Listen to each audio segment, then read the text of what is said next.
오늘 건강한 속사람 네 번째 시간. 제가 지난번까지는 계속 이제 영혼육의 온전함에 대해서 말씀했어요. 그래서 육체적으로 건강을 돌보는 것도 굉장히 중요하고, 혼적인 영역, 정서와 감정과 이성과 지성과 이것도 건강하게 하는 것이 굉장히 필요하다. 영적인 영역뿐만 아니라. 그래서 제가 마틴 로이드 존스의 목사님의 의학적인 부분까지 여러분이 말씀을 드리면서 그런 견해들을 말씀을 드렸습니다. 그래서 제가 요즘에 자주 아프시는 분들에게 만나면 제가 하는 인사가 있어요. 기도하라는 인사를 안 해요. 기도 많이 하세요. 예전엔 그런 게 좀 많았는데 지금은 아프신 분들에게 가서 운동하세요. 운동하세요. 건강을 돌보십시오. 운동하셔야 됩니다. 나중에 기도하고 싶어도 건강이 약해지면 운동 못합니다. 그래서 제가 그냥 실제적으로 조언들을 드립니다. 물론 영적인 영역이 가장 중요하죠. 그러나 영혼육 전부를 온전하게 바라보는 우리의 시각들이 필요하다. 오늘은 특별히 이 분노, 현대 사회에 있는 이 분노에 대해서 조금 살펴보려고요. 그러니까 많은 사람들이 어떤 일들, 자기의 인생의 비전이나 이런 일들을 그르치게 되는 결정적인 원인이 뭐냐면요, 화를 못 참는 거예요. 오늘날 보면. 그래서 오늘 저희 제목은, 강의 제목, 마음이 지치거나 날카롭게 거칠어져 있을 때 나타나는 분노를 조심하십시오. 마음이 지쳐 있거나 또한 날카롭게 내 마음에 어떤 영적인 상태가 거칠어져 있을 때, 마음의 상태가 우리의 영이 거칠 때가 있어요. 이렇게 행동으로 나타나거든요. 그럴 때 나타나는 분노를 조심하십시오. 여러분, 우리가 살고 있는 곳이 어떤 세상인지 우리는 분명히 알 필요가 있습니다. 왜냐하면 에베소서 6장에 나와 있는 것처럼 이 세상은 공중 권세 잡은 자 사단의 영향력 아래에 있습니다. 애석하게도 사단이 만든 어떤 스트럭처가 있다는 거예요. 그것이 주님이 오실 때 다 무너질 것이지만 분명히 성경은 공중 권세 잡은 자, 그 정사를 붙잡고 있는 자가 있다라고 기록하고 있습니다. 그것을 우리가 쉽게 이해할 수 있는 표현으로 세상이라고 좀 말하죠. 세상이라고. 그러니까 이 세상의 개념은 어떤 개념이에요? 세속적인 개념, 세속의 영향을 받고 있는, 쉽게 말하면 속된 것에 영향을 받고 있는 그런 세상을, 그런 곳을 우리가 세상이라고 우리 기독교인들이 주로 말하곤 합니다. 그렇게 정의합니다. 교회는 그 세상 안에 있다는 것이에요. 교회는, 또 성도는 그 세상 속에 있다는 것이에요. 그 말은 무슨 말입니까? 영향을 받고 있다는 거예요. 사실 이게 심각한 문제인 거죠. 세상 속에 있기 때문에, 같이 공존하고 있기 때문에 영향을 받고 있다. 근데 영향을 받는 영역이 많죠. 여러 영역이 있습니다. 구조적인 부분도 있지만 가치, 세상이 갖고 있는 가치들이 있어요. 가치, 관점들이 있어요. 뷰가 있다는 거예요. point of view, 뷰가 있다는 거예요. 관점들. 세상의 가치가 있어요. 이 가치로 세상은 정렬되어 있습니다. 이 전체를 얘기해서 우리는 세계관이라고 얘기합니다. 근데 이 세계관, 이 관점, 가치, 이 모든 것이 다 달라요. 성공관이 있고, 뭐 교육관이 있고, 뭐 경제관이 있고, 여러 가지 많은 영역의 이 관점들이 있을 수 있어요. 분명한 것은 이 관점들이 뭐예요? 구조화되어 있다는 거예요.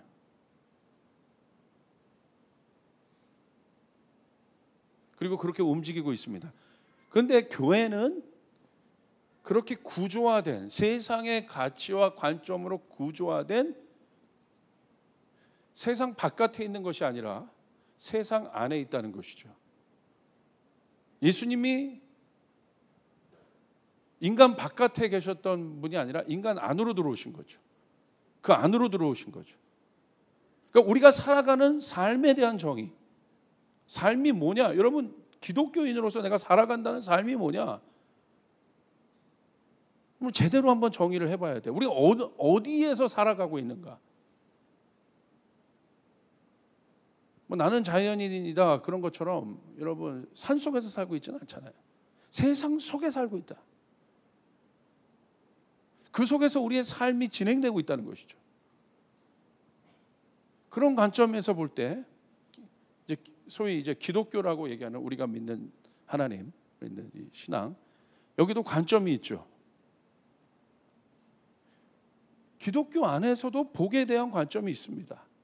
성공관에 대한 관점이 있고 교육관이 있고요. 정치관이 있어요. 왜? 나라이기 때문에. 하나님 나라이기 때문에. 경제관이 있습니다. 근데 문제는 우리가 아까 정의한 그 세상, 영적으로 조금 더 깊이 얘기하면 사단의 그 정사와 권세를 잡고 있는 자의 구조 아래에 있는, 영향력 아래에 있는 그 세상, 이미 그렇게 구조화된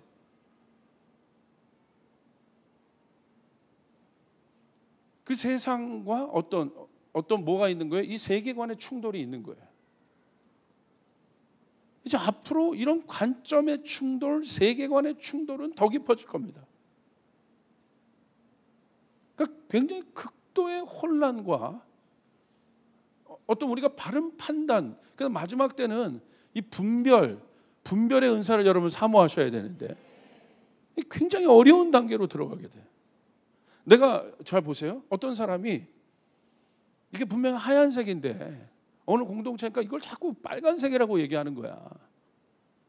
무슨 하얀색인데 빨간색. 근데 이게 다수가요 계속 빨간색이라고 그러고요. 그럼요 자기가 믿고 있었던 바가 흔들리는 거예요.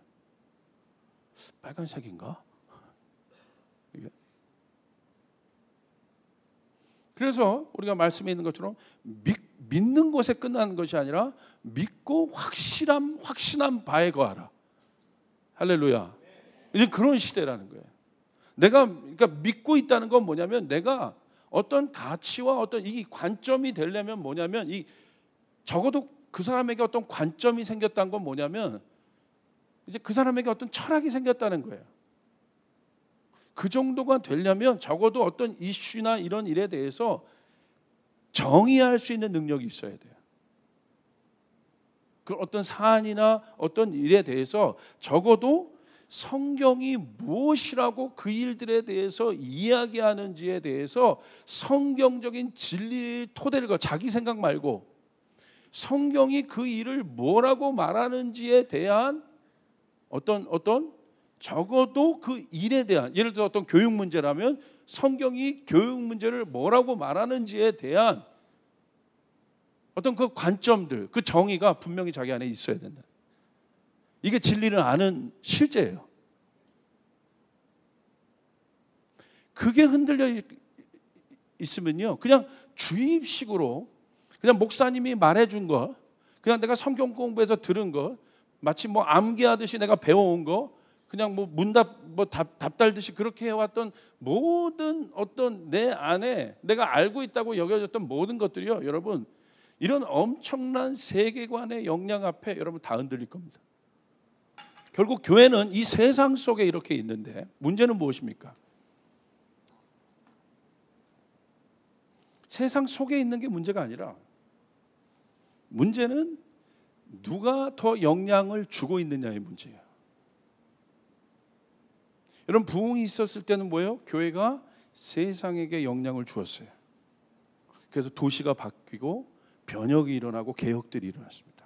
좋은 일들이 일어나고 여러분 윌버포스가 있었던 그 시대를 보십시오. 노예제도가 있었던 여러분 윌버포스라는 신앙을 가지고 있는 한 기업 이 경제인이 일어나서 자기의 전 재산을 다 들여서 뭘 폐지했습니까? 세상이 갖고 있었던 어떤 불법적 구조 노예제도를 폐지했죠. 세상에 영향을 준 거죠. 마찬가지죠. 우리가 교회가 또 아니면 여러분 성도들이 세상을 살아갈 때 여러분이 영향을 더 주고 있는 거 아니면 더 받고 있느냐, 그 문제인 겁니다. 이것은 굉장히 중요한 문제예요. 그렇다면 오늘날 이 사회, 우리가 속해 있는 이 사회가 어떤 시대 속에서 우리가 지금 살고 있는지, 우리가 이 일에 대해서 본질적으로 고민을 해봐야 돼요. 우리가 무엇으로부터, 어떤 세계관으로부터 계속 영향을 받고 있는지. 이것이 왜 우리가 느끼는 이 분노의 주제와 중요하냐? 굉장히 밀접한 주제가 있다는 거예요. 여러분, 오늘날의 사회를, 현대 사회, 이 모던 소사이티를 제가 정의하면 저는 이렇게 정의할 수 있어요. 경쟁 사회다. 그냥 한마디로 뭐 정보화 사회, 뭐 이런 거, 뭐 4차 산업혁명 시대, 뭐 이런 거 다 통칭해서 그냥 하나님을 모르는 인간들이 만든 이 구조는 뭐냐면 경쟁 사회예요. 뭐에 의해 움직여지는, 힘의 논리에 의해 움직여지는 경쟁 사회입니다. 이게 노아의 시대 때부터 있었어요. 그러니까 결국은 힘 있는 자만이 살아갈 수 있는 시대. 여러분 보세요. 창세기 한번 11장 보세요. 창세기 11장.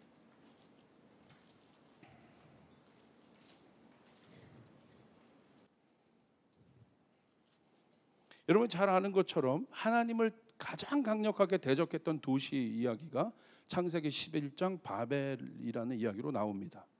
근데 여러분 이 바벨을 누가 만들었습니까? 창세기 10장을 가보십시오. 창세기 10장 9절. 제가 읽겠습니다. 그가 여호와 앞에서 용감한 사냥꾼이었으므로 속담에 이르기를 아무는 여호와 앞에 니므롯과 같이 용감한 사냥꾼이로다 하더라. 그의 나라는 신할 땅의 바벨과, 딱 나와요. 누구예요? 니므롯이라는 사람이에요. 니므롯은 어떤 사람이었어요? 사냥꾼이라고 나와 있지만 이 사람은 용사라고 기록되어 있습니다. 10장 8절에 구스가 또 니므롯을 낳았으니 그는 세상의 첫 용사라. 어떤 사람이에요? 이 용사는 뭐예요? 어원으로 보시면 폭군이라는 뜻입니다. 그러니까 니므롯이 다스리고 있었던 세상, 힘을 가진 자, 힘에 의한 통치의 시대, 그 사람이 만들었던 도시가 어떤 도시예요? 바벨이라는 도시인 거예요. 그러니까 바벨의 원리는 뭐예요? 바벨의 속성은 뭐예요? 철저하게 힘의 논리에 의해서 구성된 도시라는 거예요. 하나님을 거역했던 도시. 그게 바로 바벨의 속성인 것이죠. 오늘날 성경적 관점에서 그 세상을 바벨이라고 얘기합니다. 계시록에도 보면 그 바벨론이 멸망할 것이라고 얘기해요.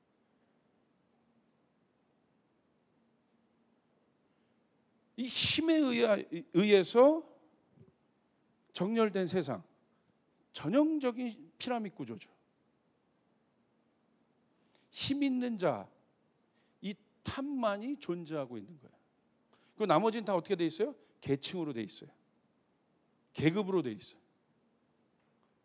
이게 어떤 세상이에요? 약육강식이죠.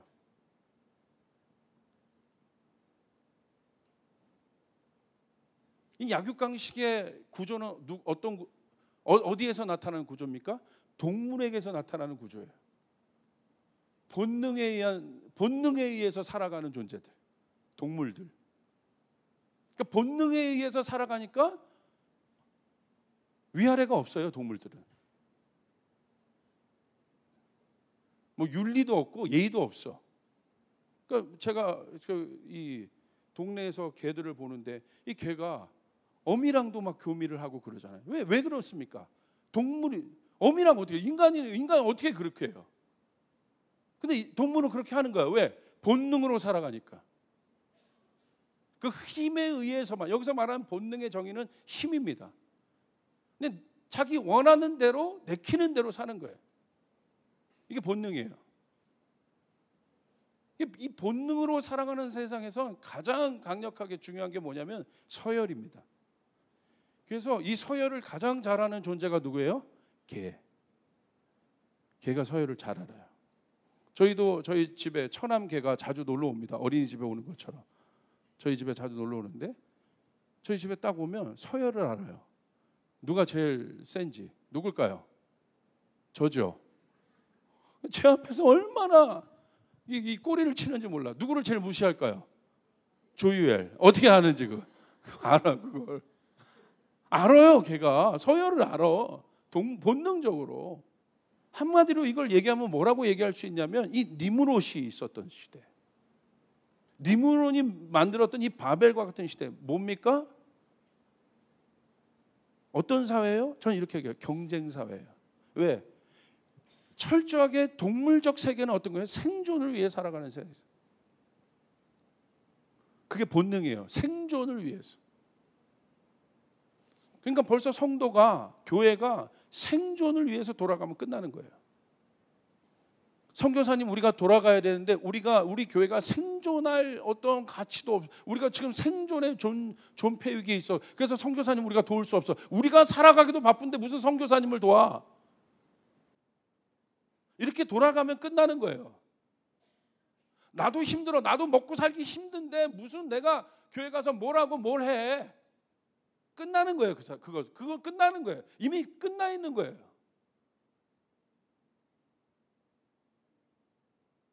이 생존이 주는 힘이 왜 강력한 줄 아십니까? 제가 한번 강의했죠. 현실이라는 옷을 입고 들어오기 때문에 그렇습니다.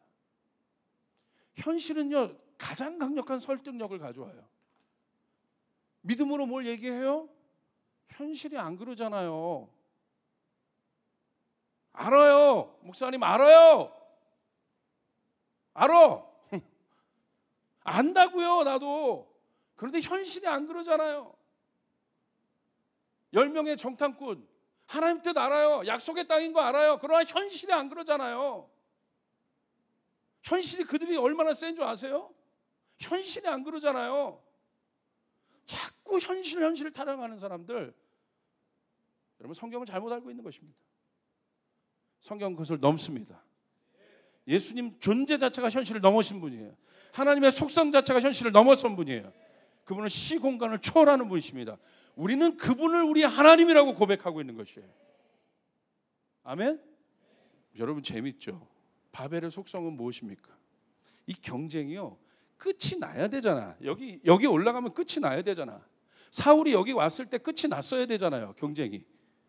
그런데 문제는 여기 왔는데도 내가 원하는 위치에 왔어요. 내가 드디어 원하는 그 단계에 왔는데 새로운 경쟁이 나타나요. 그게 누구예요? 다윗이죠. 경쟁이란 것은 나보다 센 사람과 하는 건데 센 사람이랑 하는 거잖아요. 나랑 상대도 안 되는 사람은 무슨 경쟁이라고 하지 않죠. 그런데 여기 올라갔는데 누구와 더 이상 자기와 경쟁할 사람이 없는데 누구와 경쟁해요? 자기 밑에 한참 밑에 있는 다윗이란 소년과 경쟁을 하면 그게 인간이에요. 인간의 어리석음이라는 거예요. 여기 갔으면 아무것도 없을 것 같아. 그래서 우리가 그렇게 얘기해요. 올라가라고. 경쟁에서 올라가라고. 남보다 더 잘해야지. 수학 점수도 잘 받고 모두 잘 받고 성과를 내. 성과를 내란 말이야. 너 그래서 어떻게 하려고 그러니? 현실은 안 그런데. 현실은 너에게 성과를 얘기하는데 너 성과가 뭐니? 계속 뭔가를 요구합니다. 이 사회가 그래요. 경쟁 사회가 그래요. 오늘 제 설교를 잘 들어보세요. 여러분이 처한 세상, 그러면 어쩌라고요, 목사님? 그런 질문이 아니고요. 이 얘기를 제 설교를 들으면 그럼 어쩌라고요? 라는 질문이 나올 수도 있어요. 제가 너무 이렇게 몰아가기 때문에 지금. 그러나 잘 들어보세요. 그게 중요한 게 아니라 본질을 생각해요. 내가 지금 속한 세상이 어떤 구조인가를 생각해라 이거예요. 이 세상이 만들어오는 앰모스피어가 어떤 앰모스피어인가를 생각해야 돼요. 그래야지 우리는 그 속에서 승리할 수 있어요. 우린 그 속에서 이길 수 있어요. 여러분 믿습니까? 알아야 합니다. 받아들여야 돼요. 그리고 그렇게 얘기하는 거죠. 경쟁.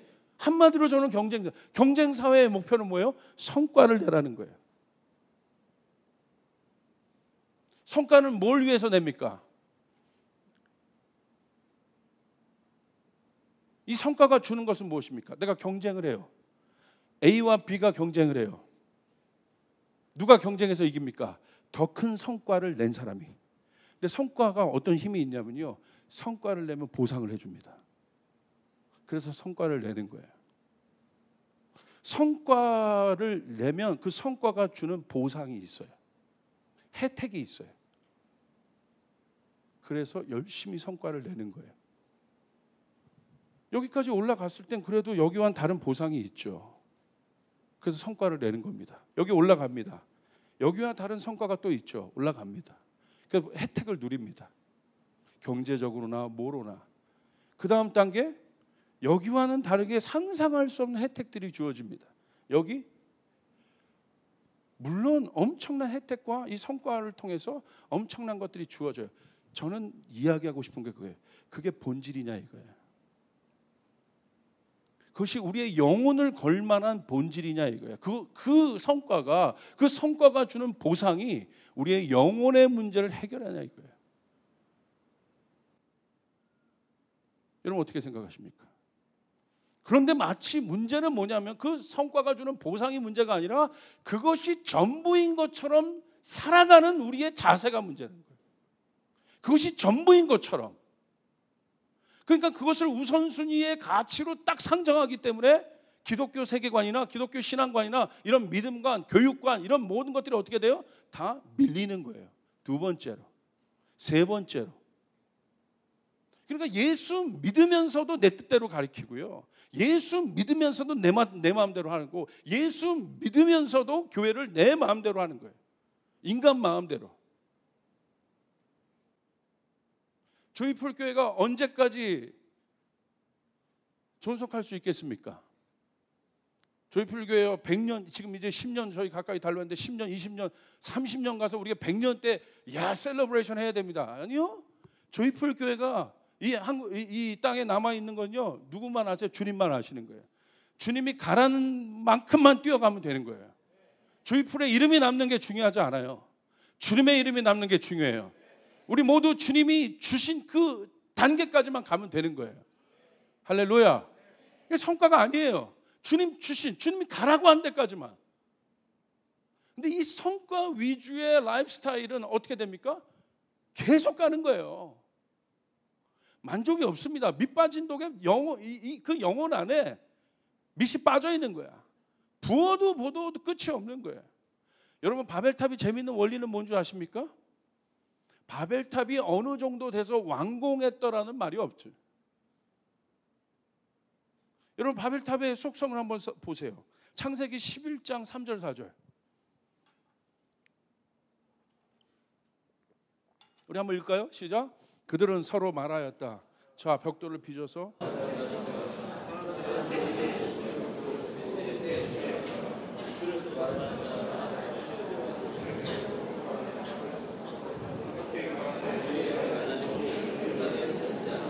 재밌죠?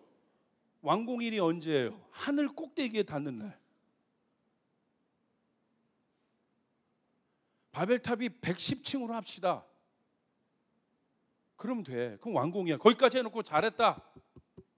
만족할 수 있었겠어. 그러나 이 바벨탑은요, 완공일이 없어요. 하늘 꼭대기에 닿는 날이 끝이야. 하늘 꼭대기가 어딘데요? 그 하늘 꼭대기, 막연한 그 하늘 꼭대기를 두고 계속 쌓아 올리자는 거야. 계속 성과를 내자는 거야. 100층 지었냐? 야, 더 성과를 쌓아. 더 높이 올려. 더 크게 만들어. 더 올라가. 이게 바벨의 DNA예요. 이게 우리가 살고 있는 오늘날 현대 사회의 속성이에요. 우리는 이 공기 안에 살고 있어요. 오늘 교회는 이 안에 있는 것이에요. 여러분의 자녀는 그 안에서 크고 있어요. 오늘날 우리 성도들은 그 안에서 전투하고 있어요.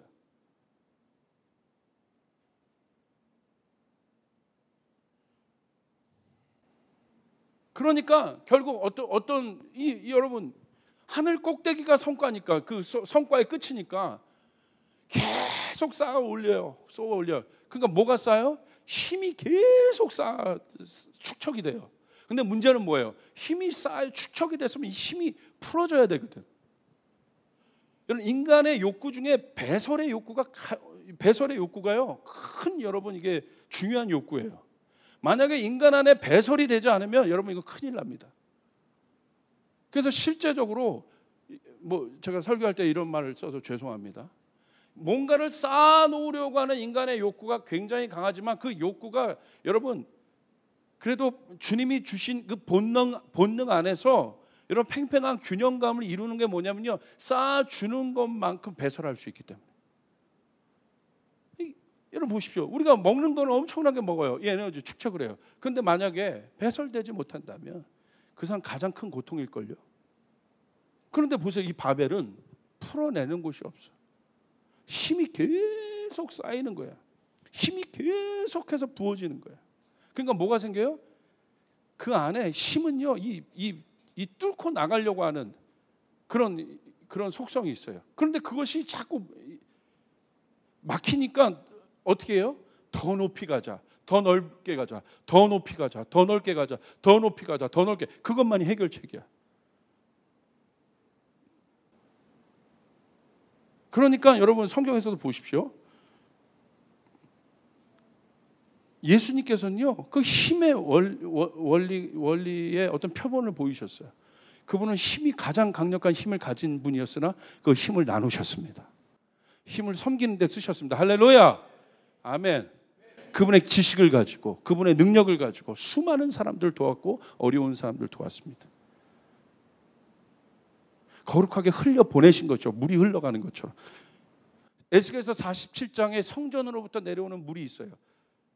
그래서 닿는 곳마다 치유를 해요. 그런데 여러분 그 성전에서 내려오는 물, 에스겔서 47장에 그 엄청난 물이 위기 앞에 있을 때가 있어요. 뭡니까? 47장에 나오죠. 찾아보진 않겠습니다. 진펄과 개펄이 될 때 조심하라는 거예요. 펄이 되는 건 뭐예요? 흐르고 있지 않다는 거예요. 거기는. 펄은 그런 거예요. 펄이 물이 흘러요? 진흙이죠 그냥. 진펄과 개펄이 될 때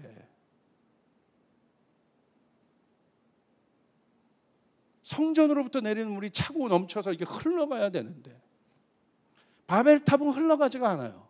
힘이 계속 쌓여서 높이 가죠. 오늘 현대 사회가 이렇게 돼 있어요. 그러니까 자녀 교육을 할 때도 성과만 가르쳐요. 이렇게 되라, 이렇게 되라. 그것을 가지고 너희가 이렇게 써야 돼. 돈을 벌어서 쓰는 법은 가르치지 않아요.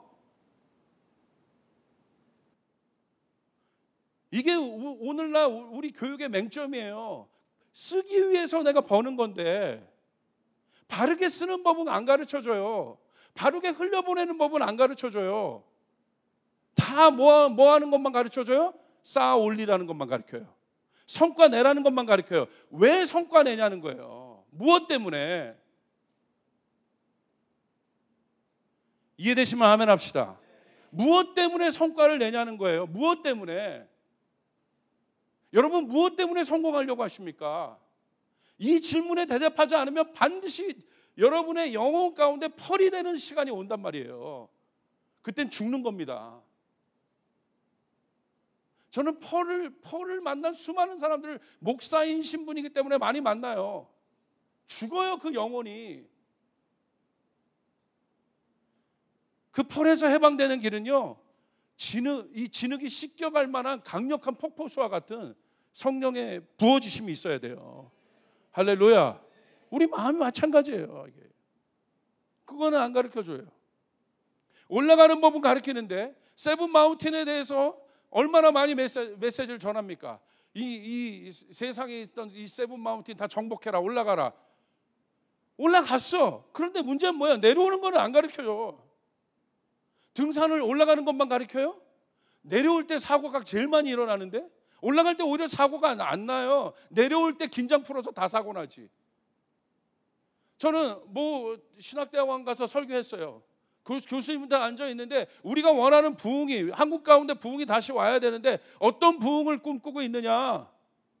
다시 한번 평양에 있었던, 여의도 광장에 있었던 수많은 사람들이 모였던 그런 양적인 부흥을 당신들이 꿈꾸느냐? 아니다. 한국은 양적인 부흥은 이미 피크를 쳤다.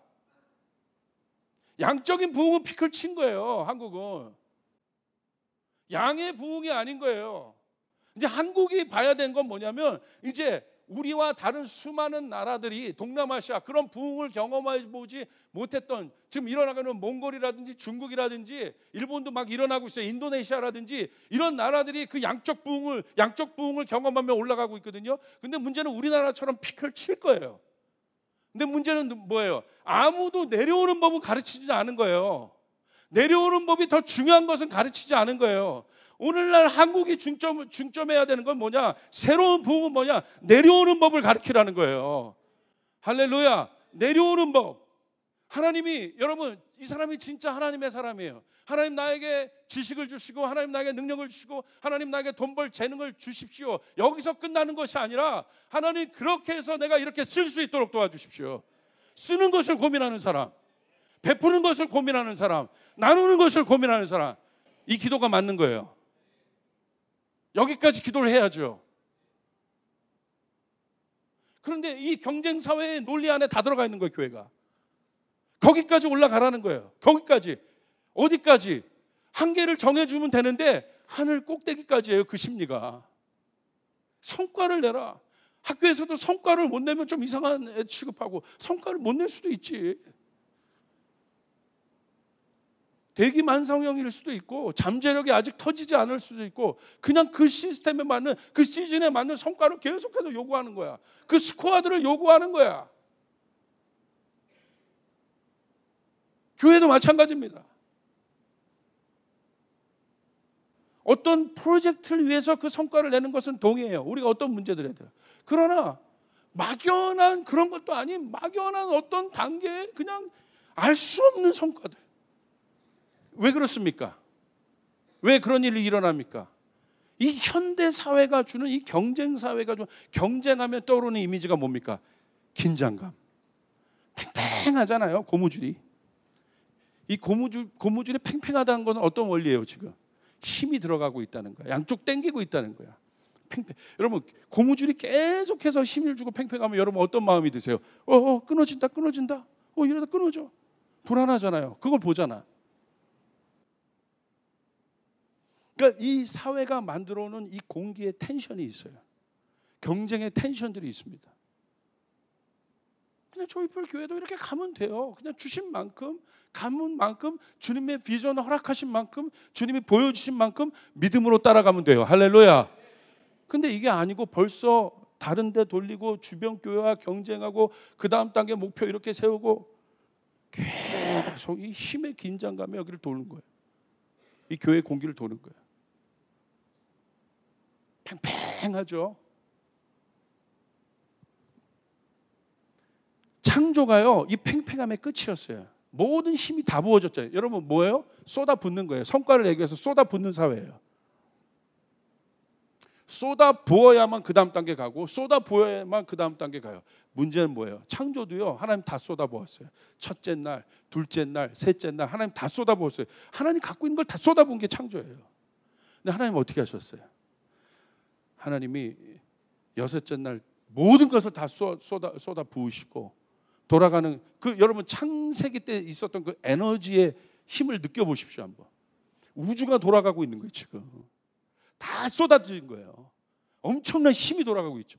근데 하나님 어떻게 하셨어요? 기가 막히죠. 멈추라는 거예요. 하나님 뭘 명하셨어요? 안식을 명하셨어요. 할렐루야. 안식을 명하셨어요. 그 힘이 균형 잡히도록 안식의 공간 안에서 멈춰라, 여기까지다. 그리고 이 안식의 공간 안에서 이 힘을 다시 리프레시해라. 안식의 뜻이 뭐예요? 멈추다는 뜻이잖아요. 샤벳, 멈추다. 샤bat, 멈춰라. 멈춰서 뭐 하는 거예요? 점검하는 거죠. 우리의 창조자가 누구신가? 할렐루야. 그 창조자를 기억하고 그 창조자를 기억한 나를 아는 거죠. 내가 그분의 창조물인 걸 아는 거예요. 이게 안식의 개념인 것이죠. 안식이 없어요. 경쟁구도, 경쟁사회에서 안식이 없어요. 그래서 오늘날 현대인들을 보면 나타나는 특징이 무엇입니까? 첫 번째 특징이 뭐예요? 지쳐 있다는 거예요. 힘들어. 교회 나오는데 이런 분 있어요? 오늘 교회 간다. 할렐루야. 교회 올 땐 다 어떻게 해요? 수고하고 무거운 짐진다 돼요. 다 이렇게. 그냥 지쳐가지고. 목사님 목사님. 목사님. 제가 목회를 하면서 우리 성도들이 참 여러분이 어떤 게 아니라 이러한 사회 속에서 여러분이 교회에 나와서 신앙 지키고 있다는 게 여러분 정말 대단하시. 여러분 정말 제가 칭찬해드리고 싶어. 여러분 그 시간에 나가서 이 금요일 날 나가서 쉬고 자고 사우나도 한번 갔다 오고 그러고 싶은데 하나님 앞에 나와서 그런 여러분에게 주님의 축복이 있길 바랍니다. 아멘. 아멘. 아멘. 옆 사람에게 선포해줘요. 안식이 있길 바랍니다. 안식이 앞뒤로도 선포해줘요.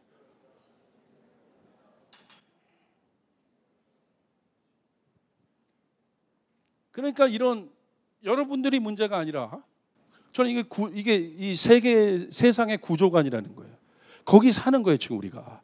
그러니까 이 세상이 만들어 놓은 엄청난 힘을 쏟아붓는, 여러분 우리가 미래는 이 4차 산업혁명 시대라고 얘기하잖아요. 보세요. 어떤 시대입니까? 모든 인간의 집약적 기술이 다 모아진 거예요. 데이터 처리량이요 엄청나요. 근데 이 데이터가 갈수록 쌓여가죠. 어마어마하죠. 어마어마한 단계의 힘이 또 필요하고, 또 모았으면 또 필요하고, 이 모았으면 또 필요하고, 기약 없는, 하늘 꼭대기에 닿는 것처럼 기약 없는 그 힘들이 축적되고 있다 이거예요. 근데 문제는 뭐예요? 안식이 없으니까 어떻게 돼요? 팽창되고 있어. 계속 속에서 막막한 긴장감. 근데 이 긴장감이 결국 마음을 어떻게 해요? 지치게 만드는 거예요. 마음이 지쳐지면요, 사람이 지칠 때 어떻게 돼요? 어떻게 됩니까? 날카로워집니다.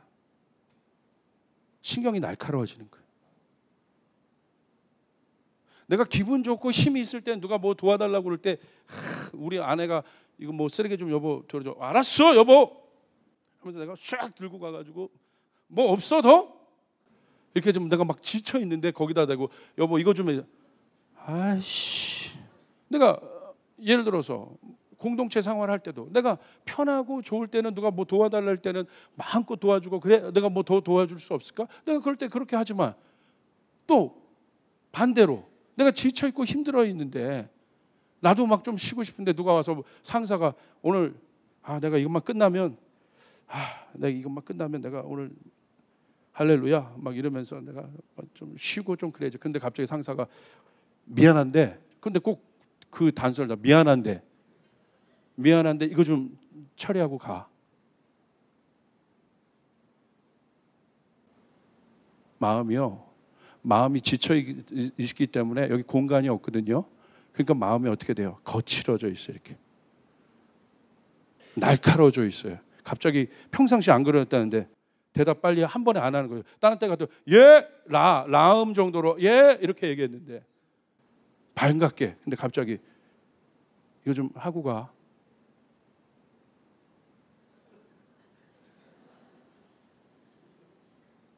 왜? 뭐 있어? 해요. 알았어요. 해요. 해요. 예, 알겠습니다. 할게요. 예. 할게요. 그 뭐예요? 날카로워져 있는 거예요. 그러니까 이 구조가요, 여러분의 문제가 아니라 이 사회 구조가, 경쟁 구조가 날카로울 수밖에 없는 구조예요. 지칠 수밖에 없는 구조예요. 그래서 예수님 오셔서 했던 첫 번째, 우리를 향해서 하셨던 말이 뭐예요? 수고하고 무거운 짐진 자들아, 지친 자들아, 내게로 오라. 내가 너에게 샤밧을 주리라. 안식을 주리라. 할렐루야. 안식을 주리라. 쉼을 주리라. 그냥 몰아가는 거예요. 몰아붙이는 거예요. 사실 제가 많이 회개합니다. 초창기 막 3년, 4년, 막 5년까지 막 우리 사역자들 박수 한번 쳐줘야 돼. 박수 한번. 그냥 달려. 오늘도 달린다 내일도 달리자 모레도 계속 월요일 날 뭐 사역자들 다시 쉬는데 우리는 계속 달린. 물론 그때 그런 것이 필요했다 치지만 지금 생각해 보면 꼭 그렇게까지 안 했어도 되는데. 여보 좀 쉬어 그러면 제가 막 뭐라고 그랬어요. 내 친구 예화를 들면서 내 친구 벤처하는 애들도 안 쉬고 밤새 노력하는데 교회 한다는 내가 좀 쉬어도 되게 쉬어? 나 못 쉬어. 지금 그렇게 멘트 안 해도 된다. 엄청 후회가 돼. 내가 너무 이렇게 마음이 공간이 없었구나. 조급했구나. 그러니까 어느 정도 그렇게 가다 보니까 퍽퍽 사고들이 나더라고요.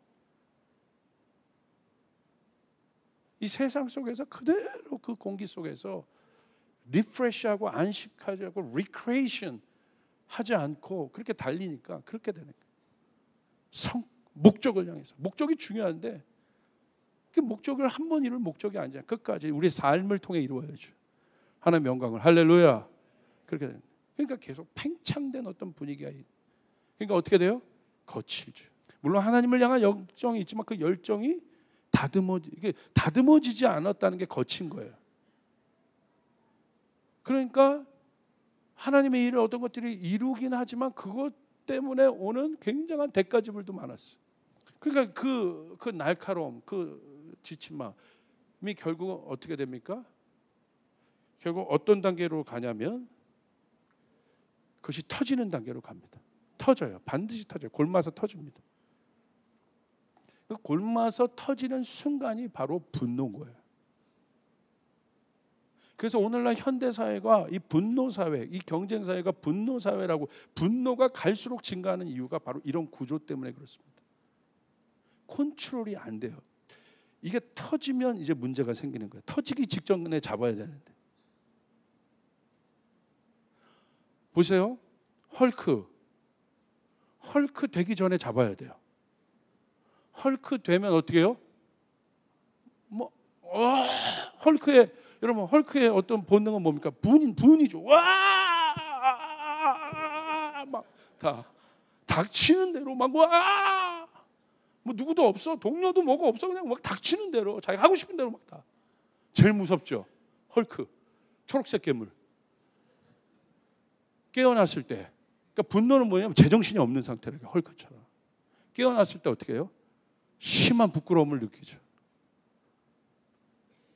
그러면 이렇게 말하면 끝납니다. 그건 내가 아니야. 아니죠. 그 자기죠. 이게 바로 분노예요. 분노는 폭발되는 어떤 순간인 거예요. 컨트롤이 안 되는 어떤 순간인 거예요. 그것이요. 꼭 바깥에서 막 분노로 풀리는 사람도 있지만 그것이 그 폭발이 사실은 바깥으로 표출되지만 어디서 폭발되는 거예요? 내면 안에서 폭발되는 거예요. 여기서 터지는 거예요.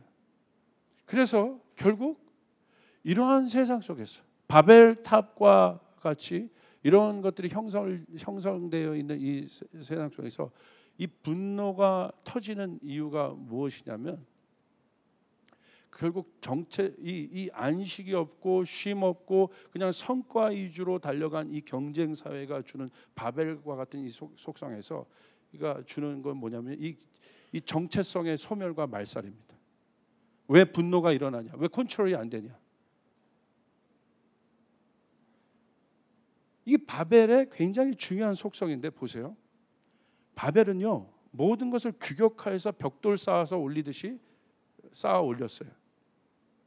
그러니까 인간 이 경쟁 사회, 현대 사회, 바벨의 속성을 갖고 있는 이 현대 사회의 특징은 뭐냐면 이 성경에서 가장 중요한 게 인간을 생각할 때 우리가 인간이잖아요. 인간의 정의는 뭐냐면 하나님의 형상이란 거예요.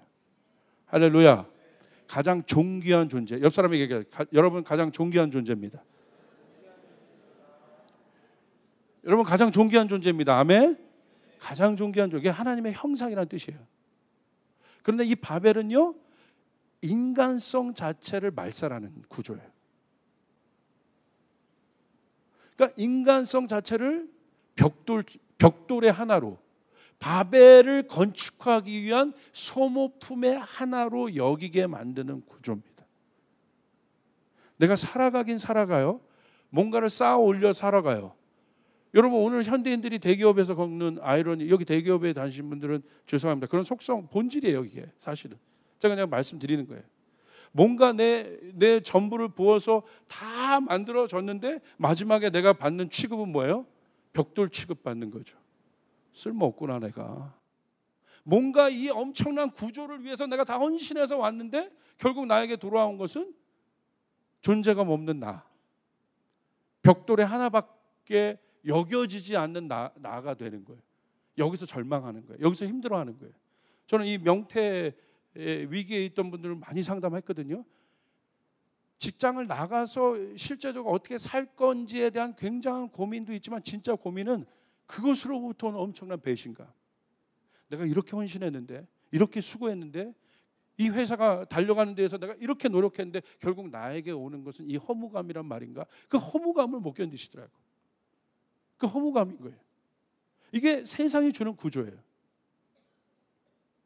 인간의 존엄성 자체가 말살되는 거죠. 인간의 가치가 앞으로 이게 더할 거라는 거죠. 왜냐하면 이제 AI가 더 개발되고 기계화되고 모든 것이 그렇게 돌아가는 세상이라면 여러분 뭐 안 봐도 뻔하죠. 이제 그 문제인 거죠. 이제 앞으로 인간성 말살. 인간성이란 뭐예요? 인본주의적인 어떤 개념의 인간성이 아니라 하나님 형상의 가치 있는 인간의 존엄성 자체가 파괴되고 있는 거죠. 열심히 노동해서 그 성과를 내가 가져왔어요. 노력했어요. 그런데 열심히 노력해서 그 성과를 가져왔는데 마지막에 그 성과를 못 내는 어떤 단계, 아니면 이루었다면 결국 마지막에 돌아오는 건요, 엄청난 배신감과 허무감의 결과들로 우리에게 안겨준 거예요. 결국 너는 네 자체에 뭔가를 이루고 노동하고 열심히 해서 달려왔어요. 여러분, 노동 자체가 얼마나 소중한 거예요. 얼마나 여러분 가치 있고 감사한 거예요. 그러나 그런 모든 가치들이 이 엄청난 바벨이라는 구조 아래 묻어서 가기 때문에, 그 자체만을 이렇게 올려냈기 때문에 하나님 나라의 공동체는 하나로 모든 것을 올리지만 그 안에 모든 객체들의 존엄성이 다 있습니다. 여러분 아멘? 아멘? 아멘. 우리 교회가 진짜 건강한 교회가 되려면 우리가 하나가 되어서 하나님 나라의 프로젝트를 다 올리지만 그것을 하는 여러분 한 분 한 분이, 개성 있는 여러분 한 분이 다 행복하셔야 돼요. 그거 없는 전체주의적 성공들이 이제 더 이상 멈춰야 돼요. 한국에서 이제 그런 사고들은 멈춰야 돼요. 그건 옛 패러다임이에요. 전체주의적인 하나됨. 그때가 필요할 때가 있어서 지금은 그러지 않아요. 하나님 원하신 거는 우리 모두가 다 하나가 돼서 일어나는 것이에요. 그러니까 앞으로 요구되는 교회에게 가장 중요한 건 뭐예요? 존중함이 필요하고 기다림이 필요하고, 할렐루야, 기다림이 필요한 거예요. 나만 먼저 가는 게 아니라 내 뒤에 처진 사람들도 내가 이렇게 챙겨서 보듬고 갈 수 있는 기다림, 이런 것들이 이제 우리에게 필요한 이제 키워드들이 되는 거예요. 그런 것들이 우리에게 필요한 요구가 되는 거예요. 아멘. 여러분 이해되십니까? 좀 떨어진 애들을 돌보는 거. 나만 잘해서 나만 막 잘 가는 게 아니라 막 가다 보니까 뭐 떨어진 사람들이 있어. 지쳐 있는 애들이 있어. 그리고 좀 어려운 사람이 있어. 그를 돌보는 거. 성령님은 항상 제가 착각할 때가 있어요. 내가 어떤 문제를 위해서 막 달려가는데 성령님은 거기를 안 보실 때가 있어요. 어떻게 보면 가장 소외된 자, 가장 어려운 자들을 성령은 보고 계셔요. 그를 돌보는 거, 그를 키워내는 거. 할렐루야. 우리 예배팀도 제가 그것들을 요구했던 거죠.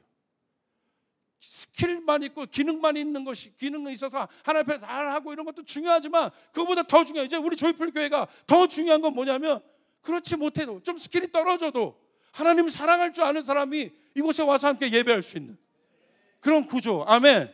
아멘. 그런 기능이 좀 떨어지더라도 함께 보듬고 갈 수 있는 그런 넉넉함, 이게 우리 교회가 갖춰야 될 가치예요.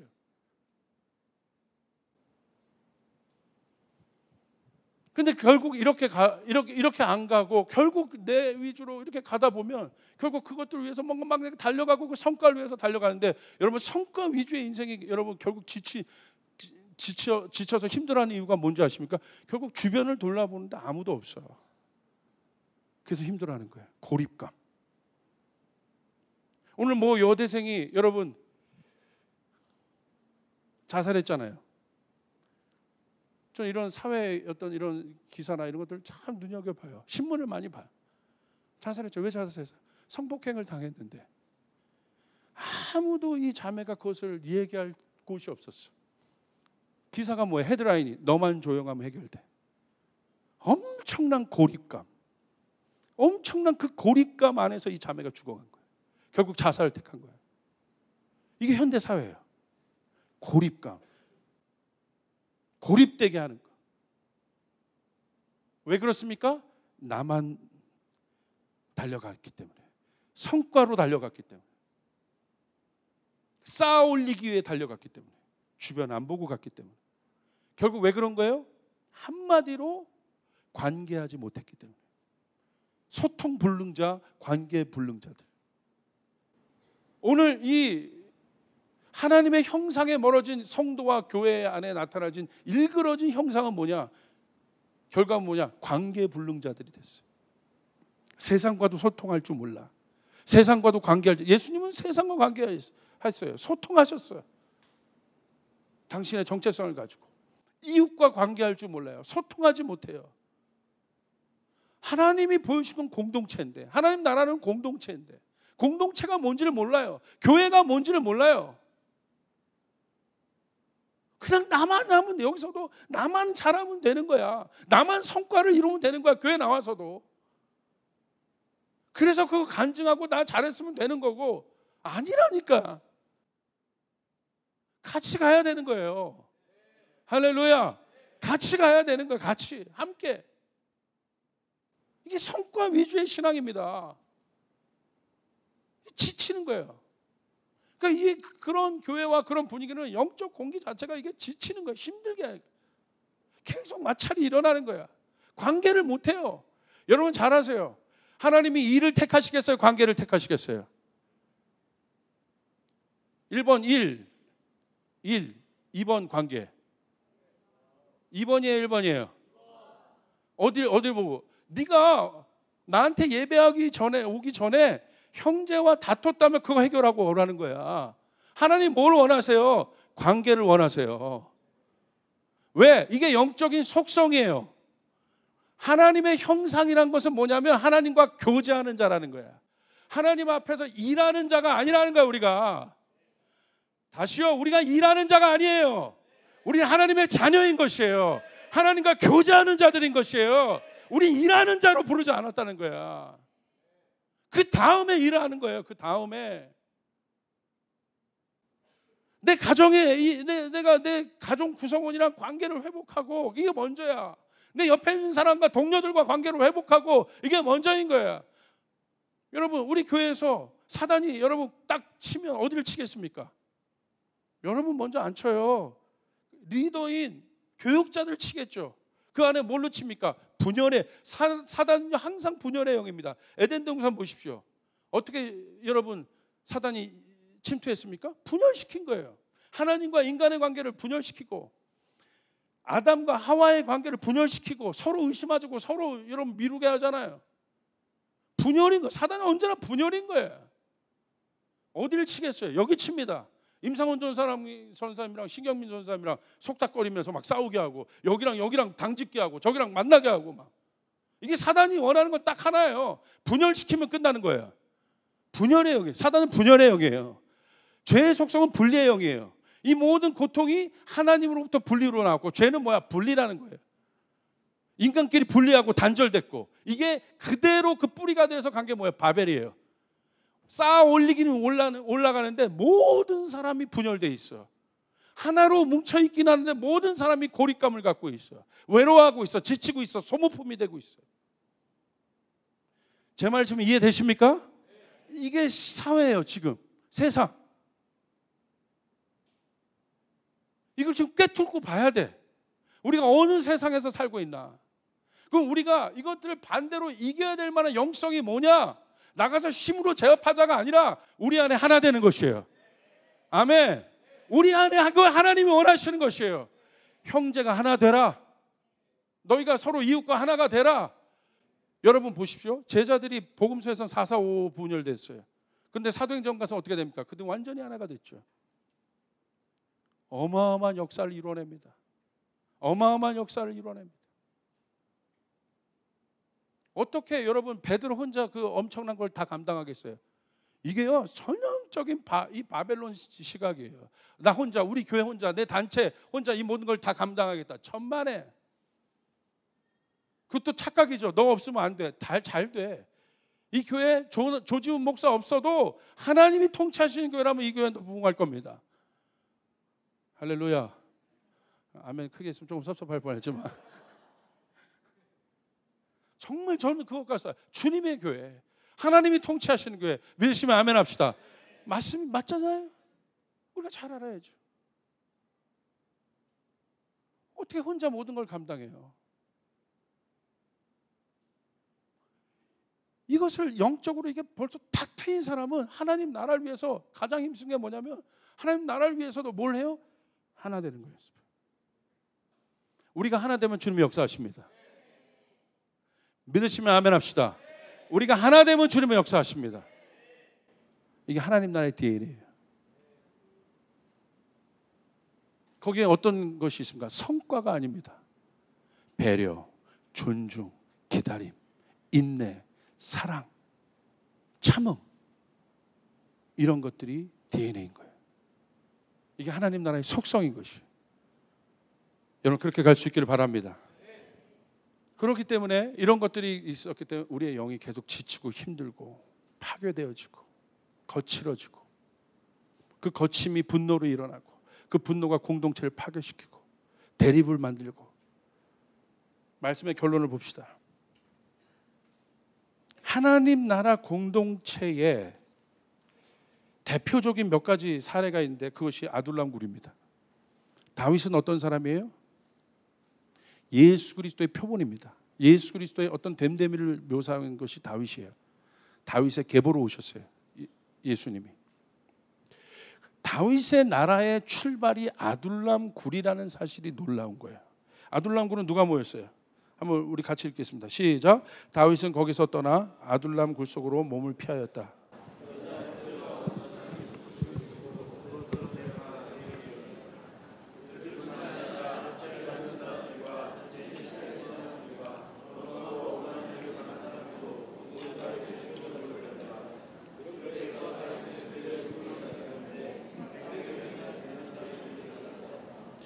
다윗의 나라에 엄청나게 능력 있고, 이게 하나님 나라의 기초인데 어떻게 보면 다윗의 그 절대 강국을 이뤘던 다윗 왕국의 기초가 시작이 가장 불쌍한 자들, 뭡니까? 압제를 받고 빚에 시달리고 원통하고 억울한 일만 당하는 사람들만 가득했다. 기가 막혀요. 다윗은 이곳에서 지도자가 되었습니다. 이곳에서 왕의 기초가 마련됐어요. 지도자가 됐다는 건 이제 왕으로서 이제 가는 거예요. 사울의 공동체가 아닌 거죠. 다윗의 공동체, 하나님 나라. 여러분, 이 사람이 하나 될 때까지 아둘람굴 한번 생각해 보십시오. 그들이 용사가 될 때까지 그들이 얼마나 참았겠습니까? 얼마나 용납했겠습니까? 얼마나 기다렸겠습니까? 다윗 안에 여러분 이 성격대로 성질대로 얼마나 그런 것들이 이제 올라왔겠습니까? 여기서 무슨 성과를 낼 수 있습니까? 잘 하셔야 돼요. 여러분 하나님 나라를 꿈꾸고 계십니까? 여러분의 시작이 아둘람이 돼야 됩니다. 다시요. 여러분의 시작이 아둘람이 돼야 됩니다. 여러분의 내면이 아둘람이 돼야 됩니다. 용납하기를 배우십시오. 존중하기를 배우십시오. 섬기기를 배우십시오. 낮아지기를 배우십시오. 온유하기를 배우십시오.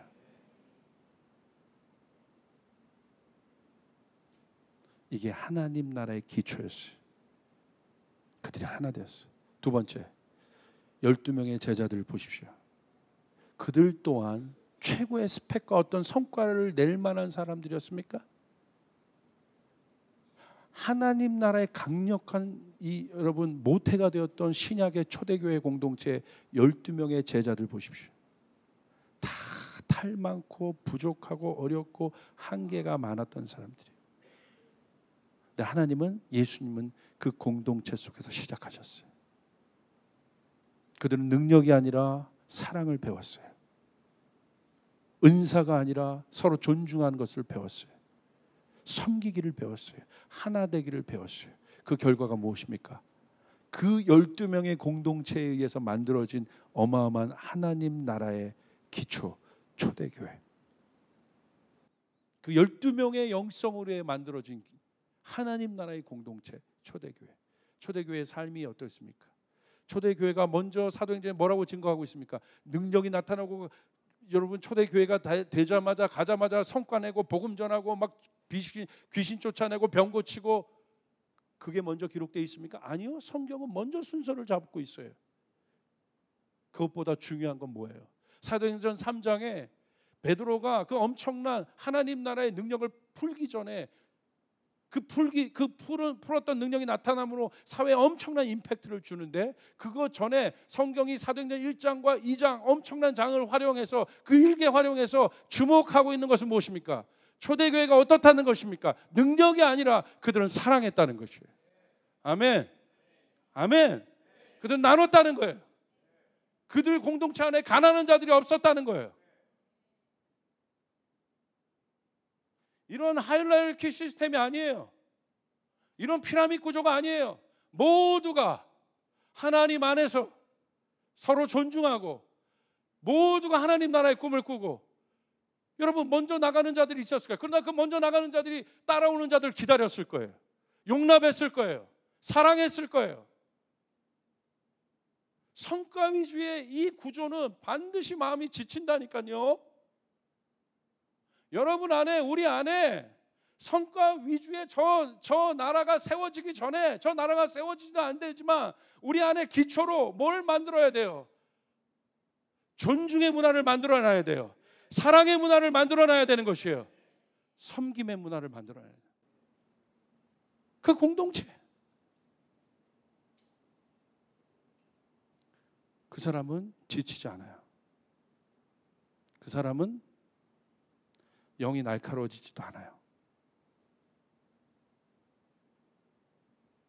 그 사람의 영이 거칠어지지도 않아요. 왜? 이 단계는 어떤 단계예요? 성숙한 단계. 누가 성숙한 사람입니까? 결국 우리가 만들어야 될 공동체, 하나님 나라의 기초는 무엇입니까? 아둘람 안에서, 아둘람이 결국 어떤 공동체가 됐습니까? 가장 성숙한 공동체, 다윗 나라의 기초가 된 거예요. 성장했기 때문에, 성숙했기 때문에. 오늘 12명의 제자들은 그 공동체가 된 거죠. 초대교회의 그 성숙함을 보여준 것이죠. 다 세우고 기다리고 함께 가고, 그리고 그들이 어떻게 했습니까? 어떤 문제가 나와도 함께 의논하고. 결국 이걸 뭐라고 얘기해요? 여러분, 제가 말하는 게 아니라 제가 어떤 인사이트, 주님이 저에게 주신 은사는 인사이트예요. 통찰력이에요. 제가 분명히 여러분에게 말씀했습니다. 이 시대, 여러분 세상을 보십시오. 이제 리더십 강의 엄청난 사람들 모아서 리더십 강의해요. 막 CEO들 데리고 리더십 강의합니다. 그런데 주제가 뭔지 아십니까? 리더에게 가장 필요한 게 뭐라고 뭔지 아십니까? 세상이 지금 요구하는 조건, 리더와 소통이에요. 소통하지 않는 리더는 끝난다는 거예요. 이제 세상이 그걸 알아요. 이제 우리도 마찬가지입니다. 앞으로 미래는 소통하지 않으면, 소통이 이제 그냥 생존이, 이제 소통하지 않는 교회와 소통하지 않는 사람과 소통하지 않는 인재는 여러분 이제 쓸 데가 없어. 여러분, 소통해야 되는 거예요. 왜? 이 지구의 글로벌한 문제가 더 확산될 텐데 이거 혼자 해결할 수가 없는 거야. 소통해야 됩니다. 이게 지금 리더에게 필요한 가장 중요한 성결 요건이 뭐예요? 소통. 우리나라 시스템은요, 절대 소통이 없는 시스템, 대기업 구조, 소통이 없는 시스템입니다. 그러나 지금 세계의 물결이 요구하고 있는 거예요. 변화하고 구조 바꾸라고. 4차 혁명이란 건 뭐예요? 혁명이란 건 뭐예요? 패러다임이 바뀌었다는 거야. 옛 패러다임으로 살아갈 수가 없다는 거야. 앞으로 우리 아이가 살아갈 다음 세대는요, 우리가 갖고 있는 패러다임과 구조와 이 모든 것으로는 절대 존속이 안 됩니다. 성경이 그것을 보여주고 있어요. 여러분 새하늘과 새 땅이 임할 때 옛 패러다임은 옛 것은 없어지는 거예요. 여러분 믿으시면 아멘 합시다. 여러분 내 안에 겉사람이 죽고 내 안에 있는 옛 자아가 죽는다는 건 새 사람으로, 새 능력으로, 새 마인드로 살아가는 것이에요. 그래서 날마다 죽어야 되는 것이에요. 날마다 내 자아가 죽어야 되는 것이에요. 새 방법으로, 새 생각으로 살아야 돼요. 그러니까 이 소통을 배웠던 이 초대교회는 코이노니아가 소통이잖아요. 서로 바라보고 이웃을 보고 이웃의 이야기를 듣고. 그러니까 뭐가 있었어요? 유연성이 있었습니다. 이젠 강직성의 시대가 아닙니다. 조이풀 교회가 지난 10년간 강직성을 갖고 달려왔다면 이제 뭘 배워야 돼요? 유연성을 배워야 되는 것이에요. 유연하게. 이게 뭐예요? 지혜죠. 여러분 아비가일이 왜 여러분 지혜로운 여인이에요? 아비가일의 남편이었던 나발이 분노합니다. 아주 못된 놈이에요.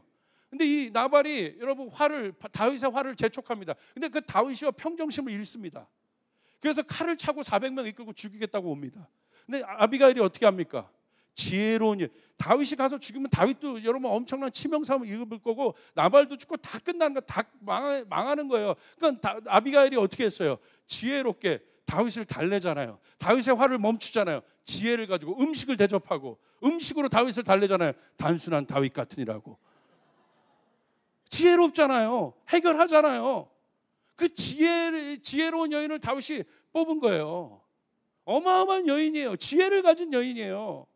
이게 현숙한 여인이에요. 여러분 우리에게 이제 지혜가 필요합니다. 이 지혜가 필요합니다. 여러분 믿습니까? 여러분 할 말은 너무나 많은데 이거 뭐 끝도 없어 지금.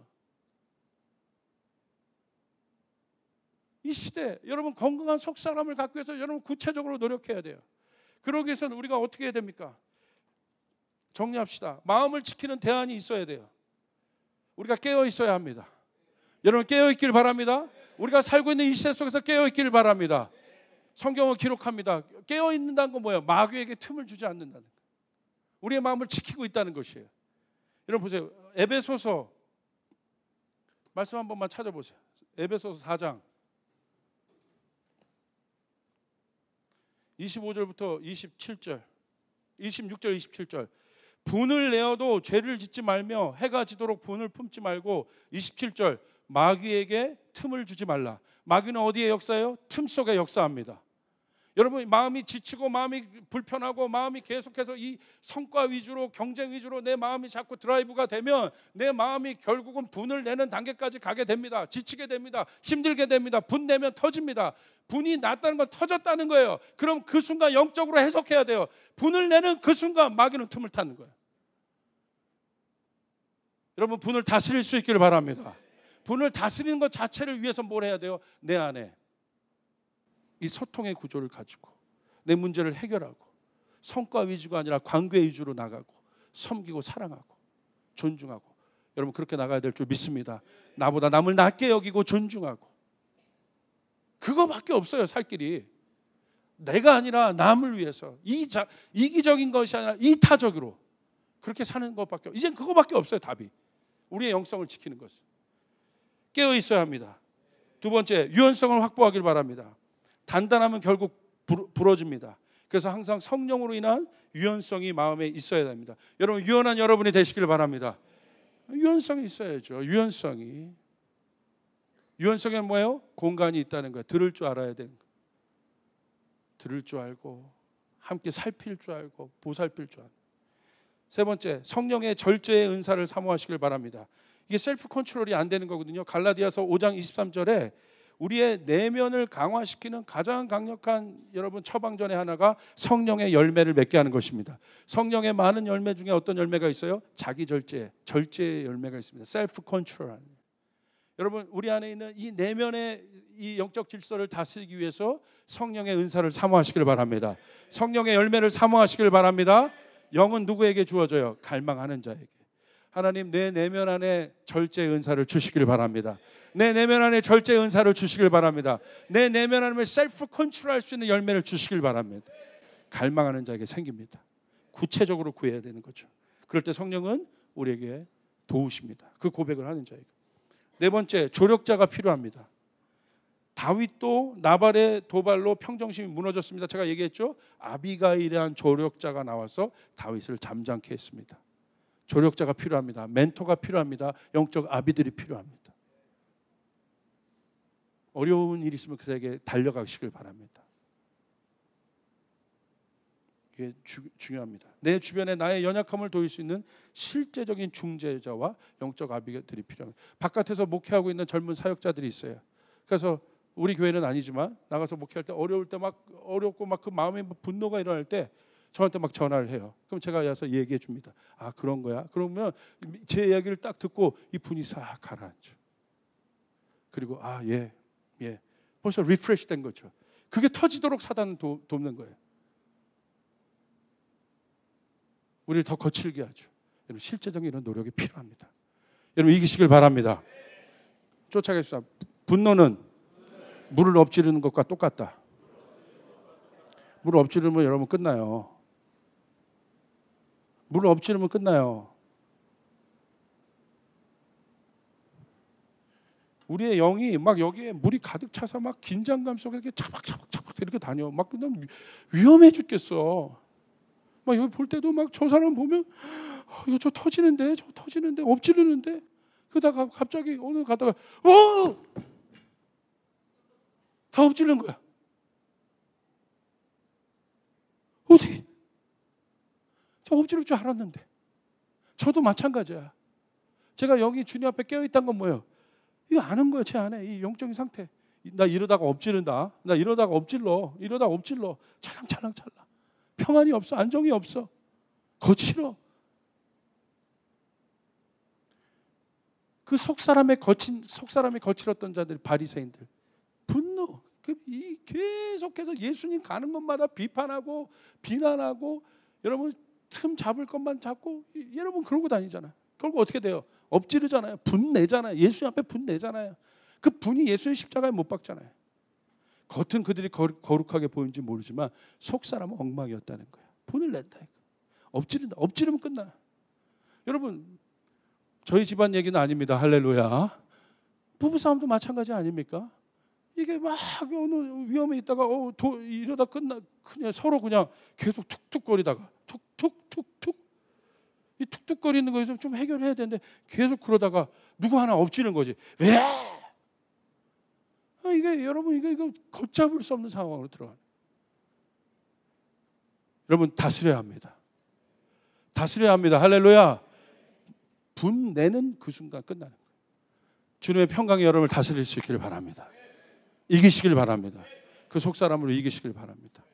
여러분 안에 주님 주신 그 평강이 많기를 바랍니다. 아멘. 우리 다 같이 일어나서 주님께 영광의 박수 올려드리겠습니다.